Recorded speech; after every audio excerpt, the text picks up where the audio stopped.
আলাইকুম। আজকে আমি মুরগির মাংস ভুনা করব। চুলোতে গরম মশলা, তেজপাতা, পেঁয়াজ, দারচিনি, এলাচ সব কিছু দিয়ে দিয়েছি। দিয়ে দিচ্ছি লবণ। দারচিনি, পেঁয়াজ, তেজপাতা, এলাচ সব আছে, একসাথে সব কিছু ভেজে নিচ্ছি।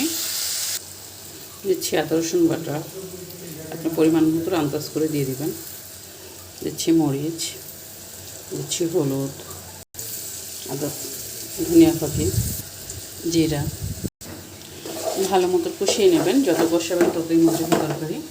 ভিডিওটা ভালো লাগলে একটা শেয়ার করবেন, ইউটিউব চ্যানেলটাকে সাবস্ক্রাইব করবেন, পেজটাকে ফলো করবেন। সহজ ঘরোয়া রেসিপি, অনেক মজা হয় এভাবে রান্না করলে। অত মশলাও দরকার নেই, হালকা মশলা দিয়ে অনেক মজা করে খাওয়া যায়। মশলাটা কষানো হয়ে গেছে, তেল ছেড়ে দিয়েছে। এখন দিয়ে দিচ্ছি মাংস।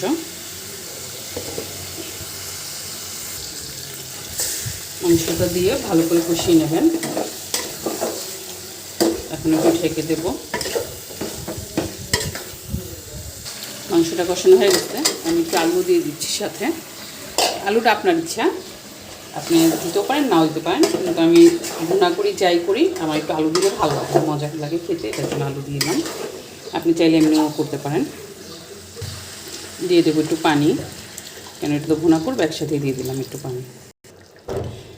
হয়ে গেছে আমার তরকারি। ভিডিওটা ভালো লাগলে একটা শেয়ার করবেন, ইউটিউব চ্যানেলটাকে সাবস্ক্রাইব করবেন, পেজটাকে ফলো করবেন, একটা লাইক করবেন, কমেন্ট করবেন।